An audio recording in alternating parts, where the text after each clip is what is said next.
Are you able to see the screen? Yes, ma'am. Yes, ma'am. So, do you have any problem in yesterday's topic?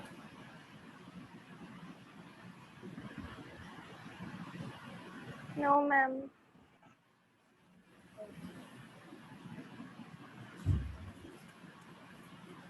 अब यहाँ पे 16 से 17 century के अंदर आपको टाइमलाइन दी गई है। 1516 के अंदर थॉमस मोर्स यूटोपिया पब्लिश हुई है। देन 1517 के अंदर मार्टिन लूथर ने लिखी थी 95 thesis. Then 1522 Luther translate the Bible into German, इन्होंने ही बाइबल को जर्मन लैंग्वेज के अंदर ट्रांसलेट किया है।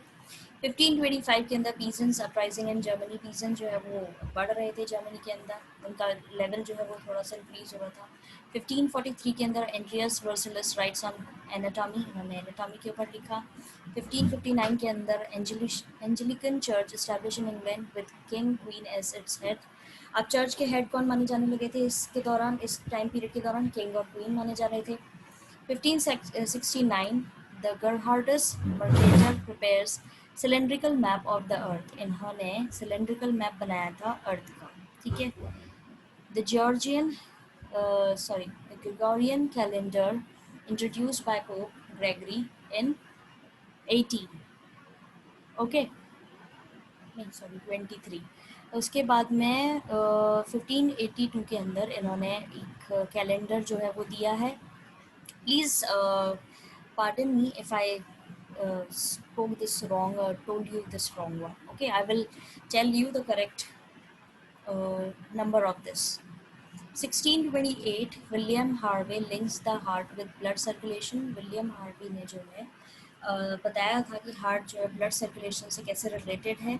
1673 के अंदर academy of sciences setup in Paris, Paris के अंदर साइंस की अकेडमी सेटअप की गई थी। 1687 के अंदर आइजैक न्यूटन्स प्रिंसिपल मैथमेटिशिया पब्लिश्ड, इन्होंने आइजैक न्यूटन ने अपनी बुक जो है प्रिंसिपिया मैथमेटिशिया पे इन्होंने अपनी बुक पब्लिश करी थी। तो यहाँ पे अब आपको पूरा एक टाइमलाइन दी गई है जिसमें आपको बताया गया है कैसे पढ़ाई को लेकर के या डिफरेंट चीज़ों को लेकर के वहाँ पर डेवलपमेंट हुआ है और कैसे वो लोग आगे हुए, ग्रोथ बढ़ी है उनकी, ठीक है। Then we have the Copernican revolution. The Christian notion of man as a sinner was questioned from an entirely different angle by scientists. अब साइंटिस्ट ने क्या हुआ था, जो क्रिश्चियंस पहले बोलते थे कि कोई भी व्यक्ति जो है उसके वो पापी कहलाता है, ठीक है, उसके अलग उन्होंने साइंटिस्ट ने अलग थ्योरी दी थी। The turning point in the European science came with the work of the Copernicus 1473 to 1543, a contemporary of Martin Luther. अब क्या हुआ था, टर्निंग पॉइंट यूरोपियन साइंस जो है तब आया था जब इन्होंने अपना काम शुरू करा था, ठीक है। मार्टिन लूथर के ही एक तरीके से कंटेम्प्रेरी वो माने जा रहे हैं ये। Christians had believe that the earth was a sinful place. अब क्रिश्चियंस का क्या मानना चाहता था कि अर्थ जो है यानी कि धरती जो है वो एक पापी जगह है। And the heavy burden of sin made it immovable, ठीक है। और जो पाप करके जो लोग बाग पाप कर रहे हैं उससे क्या हुआ है, इस तरह की अर्थ के ऊपर जो है वो बोझ बहुत बढ़ गया है, ये हटाया नहीं जा सकता। The earth stood at the centre of the universe around which move the celestial planets. और अर्थ जो है वो इस पाप के कारण ही एक ही जगह पे है, ठीक है, पूरे यूनिवर्स के बीच में है और बाकी सेलेस्टियल प्लैनेट्स जो हैं इसके चारों तरफ घूमते हैं। सेलेस्टियल का मतलब क्या होता है? सेलेस्टियल मीन्स डिवाइन और heavenly, while terrestrial implies having a worldly quality. Terrestrial होता है जिसमें वर्ल्ड की क्वालिटी हो और सेलेस्टियल होता है जिसमें हेवन और डिवाइन माना जाता है, जिसमें हेवनली और डिवाइन। तो ये क्रिश्चियंस का मानना था कि अर्थ पापी जगह है और पाप इतना बढ़ गया है इसीलिए एक ही जगह पर स्थिर है, ठीक है। इनकी थ्योरी अलग ही थी, साइंस और वो तो चीज़ें इम्पोर्टेंट थी नहीं इनके लिए। खैर, फिर Copernicus asserted that the planets including the earth rotate around the sun. फिर इन्होंने ये थ्योरी दी कि अर्थ बाकी प्लैनेट्स के साथ में मिल करके सन के चक्कर लगाती है, ठीक है। A devout Christian, Copernicus was afraid of the possible reaction to his theory by the traditionalist clergyman. अब क्या हुआ था, अब ये क्रिश्चियन थे, ठीक है, ये कोपरनिकस थे तो क्रिश्चियन ही, लेकिन इन्होंने जो ये थ्योरी दी थी तो ये डरे हुए थे कि अब जो ट्रेडिशनलिस्ट होते हैं, क्लर्जीमैन जो चर्च के लोग होते हैं, उनका क्या रिएक्शन आएगा इनकी थ्योरी पर, क्योंकि वो तो ये कह रहे थे कि अर्थ एक पापी जगह है, पाप बढ़ गया, पाप के बोझ से एक ही जगह पे है और सारे प्लैनेट्स के चक्कर लगा रहे थे, वो तो बिल्कुल कम्प्लीटली डिनाई कर दी थी. For this reason, he did not want his manuscript De Revolutionibus, the rotation to be printed. अब इसी कारण से इन्होंने ये, क्योंकि ये डर रहे थे जो चर्च के लोग होंगे वो क्या इनको वो देंगे, क्या रिस्पांस देंगे, इसलिए इन्होंने ये नहीं चाहते थे कि इनके द्वारा लिखी गई जो मैन्यूस्क्रिप्ट है डी रेवोल्यूशनेबस यानी द रोटेशन, वो प्रिंट हो. ऑन हिज डेथ बेड, जब ये मृत्यु शैया पे थे, he gave it to his follower, अपने फॉलोअर जोआचिम रेटिकस को दे दी इन्होंने, अपने फॉलोअर जो उनका उस समय शिष्य हुआ करता था, इनका फॉलोअर हुआ करता था, उसको दे दी. It took time for people to accept this idea, लोगों को बहुत समय लगा इस थ्योरी को एक्सेप्ट करने में कि अर्थ जो है वो पापी नहीं है, पापी जगह नहीं है और ना ही पाप के बोझ से वो एक जगह है, वो सिंपली और प्लैनेट्स के साथ में मिलकर के सन के चक्कर लगाती है. ठीक है. It was much later, more than half a century later, in fact, that the difference between heaven and the earth was bridged through the writings of astronomers like Johannes Kepler and Galileo Galilei. ठीक है. अब क्या हुआ था, आधी century, more than half century लग गई थी ये बताने में कि स्वर्ग अलग है और अर्थ अलग है. ठीक है. और किन्होंने बताया ये, एस्ट्रोनॉमर्स जो हुआ समय, जोहानस केपलर और गैलीलियो गैलीली. ठीक है. इन्होंने अपनी राइटिंग्स या अपनी बातों में लिख करके इस चीज़ को समझाया है कि देयर इज़ अ ब्रिज, ये यहाँ पे डिफरेंस है, हेवन अलग है और अर्थ अलग है.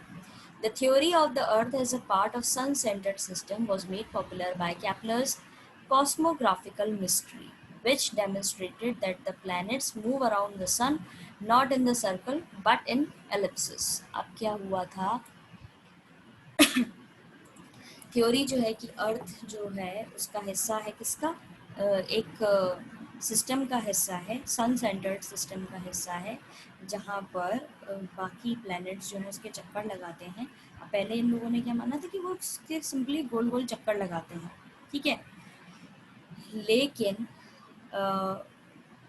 वहाँ पर ये इन्होंने क्लियर करा अपनी कॉस्मोग्राफिकल मिस्ट्री से, जहाँ पर इन्होंने बताया कि प्लैनेट जो है सन के चक्कर गोल गोल तरीके से नहीं बल्कि एलिप्सिस में लगाते हैं. ठीक है. सीरीज़ बताई इन्होंने, एक पूरा प्रॉपर तरीका बताया कि कैसे कोई चीज़ जो है उसके चक्कर लगाती है. अगर आपने देखा तो वो गोल गोल चक्कर नहीं, थोड़े से ओवल चक्कर जो है वो लगते हैं, अलग अलग सबका पाथ होता है. ठीक है. समझे बच्चों? Yes, ma'am.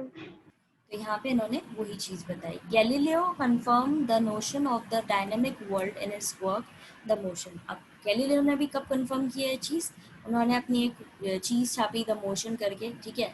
तब उन्होंने इस चीज़ को एक्सेप्ट किया. This revolution in science reach its climax with Isaac Newton's theory of gravitation. ये रेवोल्यूशन जो है कब इम्पोर्टेंट हो गया था, कब इसको एकदम थ्योरी को एकदम मान लिया गया, जब आइजैक न्यूटन ने ये सेल्फ पोर्ट्रेट बाय कोपरनिकस, ये सेल्फ पोर्ट्रेट है इन्होंने खुद से बनाया हुआ. ठीक है. ये रेवोल्यूशन जो है कि हाँ ये क्लाइमेक्स तक कब पहुंच गया था, जब आइजैक न्यूटन ने ग्रेविटेशन की थ्योरी दी थी. ठीक है. गुरुत्वाकर्षण शक्ति की थ्योरी आपने पढ़ी होगी, ग्रेविटेशन की थ्योरी, ग्रेविटेशनल फोर्स पढ़ा होगा 10th में, 9, 10th, 8th में. ठीक है. तो उन्होंने जब ये थ्योरी दी तब इस पूरी बाकी की जो थ्योरीज थी उनको एक प्रॉपर रूम मिला जहाँ पर लोग बाग समझ पा रहे थे चीज़ों को. अब यूनिवर्स को उन्होंने कैसे समझा. Galileo once remarked that the Bible that lights the road to heaven does not say much on how the heavens work. अब गैलीलियो ने एक बार ये कह दिया कि बाइबल जो बताती है, बाइबल में जैसे लिखा है कि ये आपको स्वर्ग का रास्ता दिखाती है, क्या इसने कभी बताया कि स्वर्ग काम कैसे करता है. The work of these thinkers shows that knowledge is distinct from belief. अब इन लोगों के जो काम थे इस तरह के थिंकर्स के, उनका कहना ये था कि नॉलेज अलग चीज़ है और विश्वास अलग चीज़ है. ठीक है. And was based and on observation and experiments. और नॉलेज काय पे बेस्ड होती है, एक्सपेरिमेंट्स पे बेस्ड होती है, ऑब्जर्वेशंस पे बेस्ड होती है. और बिलीव क्या, सिंपली किसी ने कह दिया, हमें विश्वास हो गया और हमने मान लिया. वो चीज़ फैक्ट्स और फिगर से बिल्कुल अलग है. साइंस क्या होती है, लॉजिकल चीज़ को ज़्यादा अहमियत देती है.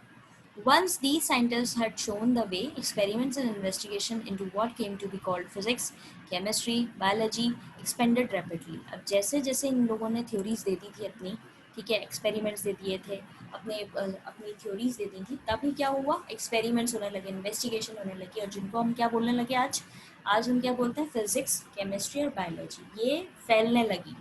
Historians were to label this new approach to the knowledge of man and the nature of scientific revolution. अब हिस्टोरियंस ने इसको क्या नाम दिया है, नई अप्रोच नॉलेज ऑफ मैन, यानी कि आदमी की नॉलेज को लेकर के, या नॉलेज ऑफ नेचर को लेकर के. इसमें क्या हुआ, कई साइंटिफिक रेवोल्यूशन हुए, कई साइंस से जुड़े हुए रेवोल्यूशंस हुए.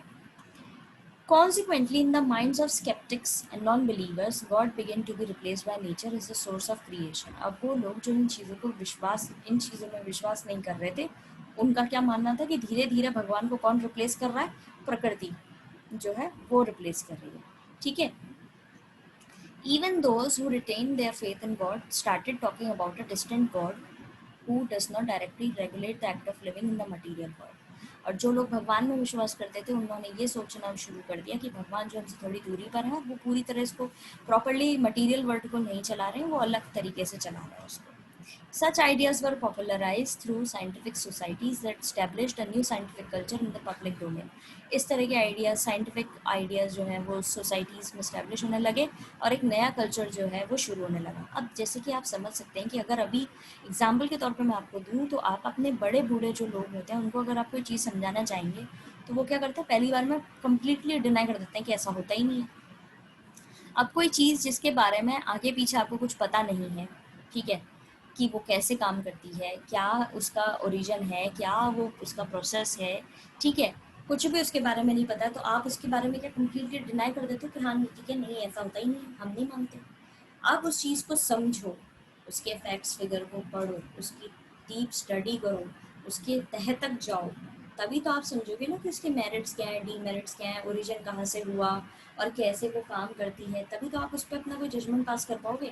तो पहले के ज़माने में जब ये जो थिंकर्स हुए, ये साइंटिस्ट जो हुए, इन्होंने अपनी थ्योरीज दी, तो उनको ऐसे नहीं कि हाँ आइजैक न्यूटन ने आज बोल दिया कि ग्रेविटेशनल फोर्स होता है, ऊपर से जब सेब से पेड़ से सेब गिरता है तो वो नीचे क्यों गिरता है, क्योंकि ये ग्रेविटेशनल फोर्स है.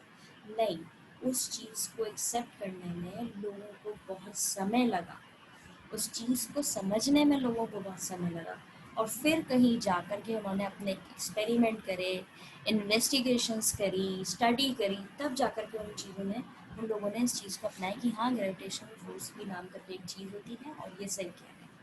तो धीरे धीरे एवोल्यूशन हुआ. ठीक है.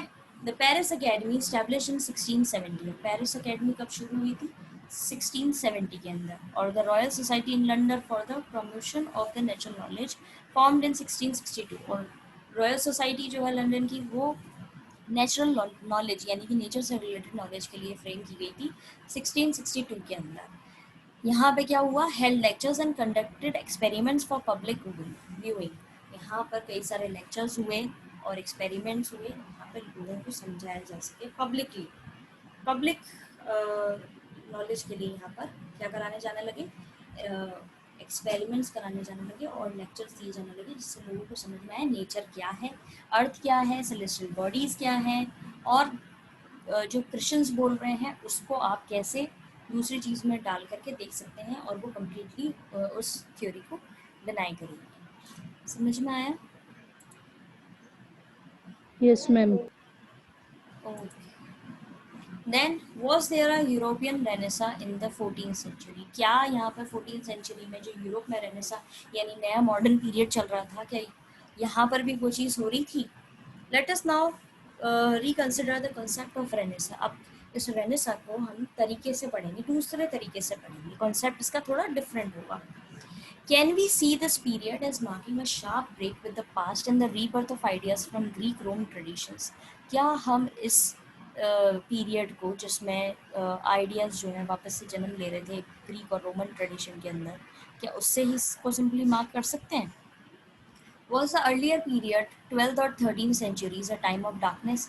और इससे पहले जो 14th सेंचुरी से पहले का समय था, उसको 12th और 13th सेंचुरी, क्या उसको सिंपली हम ये बोल सकते हैं कि वो पीरियड था डार्कनेस का?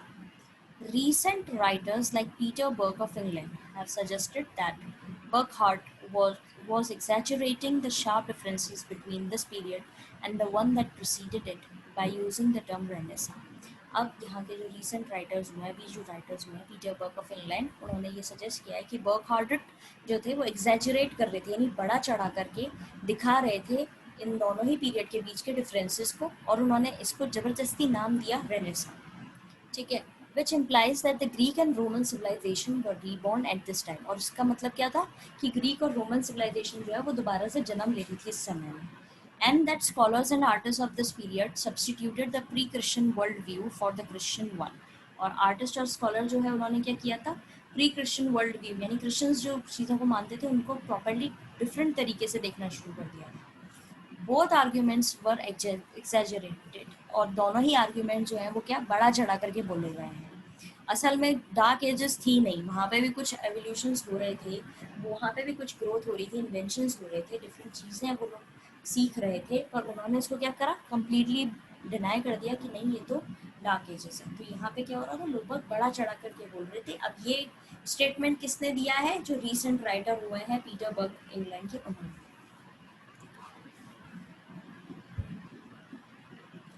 And religion continued to be very important part of the people's life. और लोगों ने क्या बोला, scholars in earlier centuries had been familiar with Greek and Roman culture. जो पहले के ज़माने में scholars हुए हैं वो बिल्कुल जानते थे ग्रीक और रोमन कल्चर. ऐसा नहीं था कि वो रीबर्थ हो रहे हैं, और रिलीजन के बारे में भी जानते थे. ठीक है, और लोगों की ज़िंदगी का इम्पॉर्टेंट हिस्सा हो गया था रिलीजन भी. ठीक है. To contrast the Renaissance as a period of dynamism and artistic creativity, and the Middle Ages as a period of gloom and lack of development, is an oversimplification. जो मैंने आपको बोला था कि रेनेसा को ऐसा मानना, 14th सेंचुरी के बाद के समय को ऐसा मानना कि बहुत ही डायनामिक चेंजेस आए, बहुत ही आर्टिस्टिक क्रिएटिविटी यहाँ पे लोगों ने एक्सप्लोर करी, और मिडिल एजेस 12th से 13th सेंचुरी को ये मानना कि बहुत ही अपसेटिंग और डार्क और बहुत ही कम डेवलपमेंट हुआ, ये क्या गलत है कहना. Many elements associated with the Renaissance in Italy can be traced back to the 12th and 13th century. कई सारी चीज़ें जो उन्होंने रेनेसा पीरियड के अंदर देखी हैं, उसके पहले भी कई निशान देखे गए थे 12th और 13th सेंचुरी के अंदर, उसके कुछ डेवलपमेंट देखे गए थे. तो उसको आप कम्प्लीटली डिनाई नहीं कर सकते हो कि ये चीज़ जो है वो 14th सेंचुरी के अंदर ही डेवलप हुई है. नहीं, काम उस पर 12th से 13th सेंचुरी के बीच में भी चल रहा था. ठीक है. It has been suggested by some historians that in the 9th century in France there had been similar literary and artistic blossoming. कुछ historians ने बोला है कि अब देखो ये क्या बोल रहे थे, 12th से 13th सेंचुरी के बारे में बुरा बोल रहे थे. अभी देखो इन्होंने क्या स्टेटमेंट दिया है कि 9th सेंचुरी के अंदर ही फ्रांस के अंदर कई आर्टिस्टिक ब्लॉसमिंग्स हुई हैं, यानी आर्टिस्टिक काम हुए हैं, लिटरेरी काम हुए हैं. जो ये 11th 12th और 13th सेंचुरी को डार्क बोल रहे थे, जबकि यहाँ तो काम 9th सेंचुरी से शुरू हो गया था. Cultural changes in Europe at this time were not shaped only by the classical civilization of Rome and Greece. अब कल्चरल चेंजेस जो हैं वो सिर्फ सिंपली रोम और ग्रीस में ही नहीं आए थे, बाकी जगह भी आए थे. यूरोप के अंदर at this time were not shaped only by the classical civilization of Rome and Greece. अब यहाँ पे क्या हो रहा था, आपको जैसे मैंने पहले भी बताया है कि कई सारे डाइवर्स कल्चर्स होते हैं, सब एक दूसरे के अंदर इवॉल्व होते हैं, थोड़े मॉडिफाई होते हैं. तो यहाँ पे भी वही चीज़ आ रही है कि क्लासिकल सिविलाइजेशन सिर्फ रोम और ग्रीस के अंदर ही नहीं थी. Archaeological and literary recovery of Roman culture did create a great admiration of the civilization. Archaeological basis से देखें या लिटरेरी बेसिस से देखें तो रोमन कल्चर जो है उसके अंदर काफ़ी अच्छी चीज़ें उन्होंने उस समय करी है develop. But technologies and skills in Asia had moved far ahead of what the Greeks and Romans had known. लेकिन जो टेक्नोलॉजीज थी, ठीक है, जो स्किल्स थे, जो हुनर थे एशिया के अंदर, वो काफ़ी आगे थे ग्रीक और रोमन लोगों से. Much more of the world had become connected, and the new techniques of navigation enabled people to sail much further than had been possible earlier. जो पहले के ज़माने में लोग बाग एक दूसरे देशों में जा नहीं पाते थे, ठीक है, क्योंकि उनके पास में टेक्निक्स नहीं होती थी रास्ता देखने की, नेविगेट करने की. वो अब जो है एशिया और बाकी लोग जो हैं, यहाँ पे बोला गया है एशिया के अंदर जो लोग थे उनके पास में इतने स्किल्स थे कि वो लोग एक जगह से दूसरी जगह जा पा रहे थे और कनेक्ट कर पा रहे थे. The expansion of Islam and the Mongol conquest had linked Asia and North Africa with Europe. अब इस्लाम और मंगोल ने अपना कॉन्कर किया एशिया और नॉर्थ अफ्रीका को, जिसको जोड़ा उन्होंने यूरोप से, ठीक है, not politically but in terms of trade end of learning skills. सिर्फ पॉलिटिकली ही नहीं जोड़ा कि आपके ऊपर किसी ने आकर के एशिया पे मंगोल ने आकर के कब्जा कर लिया, या इस्लाम के फॉलोअर्स जो थे वो उस समय उन्होंने कब्जा कर लिया, तो बस वो सिर्फ राजनीतिक कब्जा ही हुआ है। नहीं, वहाँ पर व्यापार होने लगा, नए हुनर सीखने लगे लोग। The Europeans learn not just from the Greek and Romans but from India. Europeans ने सिर्फ ग्रीक और रोमन से नहीं बल्कि इंडिया से भी सीखा है। And from Arabia, from Iran, from central Asia and China. और बाकी अरेबिया से भी सीखा है, ईरान से भी सीखा है, सेंट्रल एशिया के कुछ हिस्सों से सीखा और चाइना से भी सीखा है। These debts were not acknowledged for a long time because when the history of this period started to be written, historians saw it from a Europe-centered viewpoint. अब ये सारे कर्ज जो इन्होंने दूसरी जगह से सीखे हैं, ये सारे एहसान जो इन्होंने दूसरी जगह से लिए हैं, ये पहचाने क्यों नहीं जाते आज के ज़माने में? क्योंकि हिस्टोरियंस जो हुआ करते थे उस समय के, वो सिर्फ यूरोप सेंटर्ड व्यू पॉइंट लेके चलते थे कि यूरोप से उन्होंने क्या क्या सीखा, यूरोप ने उनको क्या क्या सिखाया, यूरोप के चीज़ों में उन्होंने क्या क्या सीखा है। सिर्फ उस पॉइंट से ही उन लोगों ने समझा और उसी बात को उन्होंने लिख दिया। बाकी India, China, central Asia, Iran, Arabia से उन लोगों ने क्या सीखा, उसको उन्होंने मेंशन ही नहीं किया इतना ज़्यादा जितना इन्होंने ग्रीक और रोमन्स को मेंशन किया है। An important change that did happen in this period was that gradually private and public spheres of life began to become separate. धीरे धीरे क्या हुआ था, प्राइवेट और पब्लिक लाइफ जो है वो अलग होने लगी थी। पब्लिक स्फीयर में to the area of government and of the formal reason. Public area के अंदर क्या आ रहा था, वो हिस्सा जो गवर्नमेंट से रिलेटेड था या फॉर्मल चीज़ों से रिलेटेड था, और प्राइवेट स्फीयर जो है उसके अंदर आ रही थी फैमिली और पर्सनल रिलीजन, कि आपकी लाइफ जो है, पब्लिक लाइफ अलग है, यानी आप ऑफिशियली कहाँ काम कर रहे हैं, गवर्नमेंट के लिए क्या काम कर रहे हैं, वो चीज़ बिल्कुल डिफरेंट है, और आपकी प्राइवेट लाइफ, आपकी फैमिली क्या है, आप पर्सनली कौन से रिलीजन को फॉलो करते हैं, वो चीज़ अलग है। The individual had a private as well as a public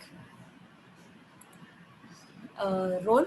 अब इंडिविजुअल, एक व्यक्ति जो है, उसका पब्लिक भी रोल होता है और प्राइवेट भी रोल होता है। जो आप स्कूल में हैं वो आप स्कूल के बाहर नहीं हैं, आप घर पे अलग हैं, तो आपकी भी पब्लिक और प्राइवेट लाइफ के तौर पे देखा जा सकता है।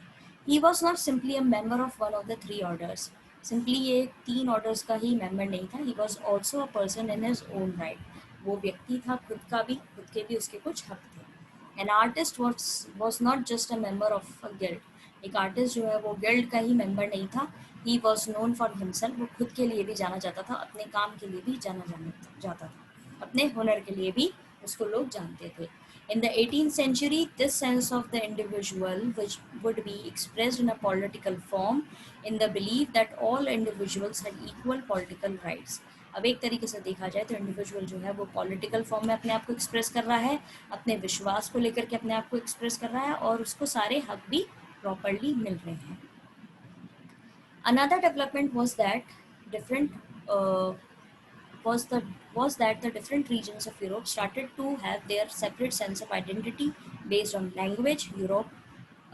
Sorry, हाँ, अब दूसरा डेवलपमेंट क्या हुआ था, अलग अलग रीजन्स में यूरोप के अलग अलग आइडेंटिटी थी उनके लैंग्वेज बेस्ड। लैंग्वेज पे, क्या लैंग्वेज वो लोग वहाँ फॉलो कर रहे हैं, उसी पे बेस्ड उनकी पहचान जो है वहाँ पर स्थापित होने लगी थी। Europe, earlier united partly by the Roman Empire and later by Latin and Christianity, was now dissolving into states, each united by a common language. अब यूरोप जो है उसके अंदर रोमन एम्पायर का भी इन्वॉल्वमेंट था, लैटिन और क्रिश्चियनिटी का भी था, और उसके अंदर सारी स्टेट्स मिल रही थी और एक कॉमन लैंग्वेज के तौर पर वहाँ पर एक चीज़ को अपनाया जा रहा था।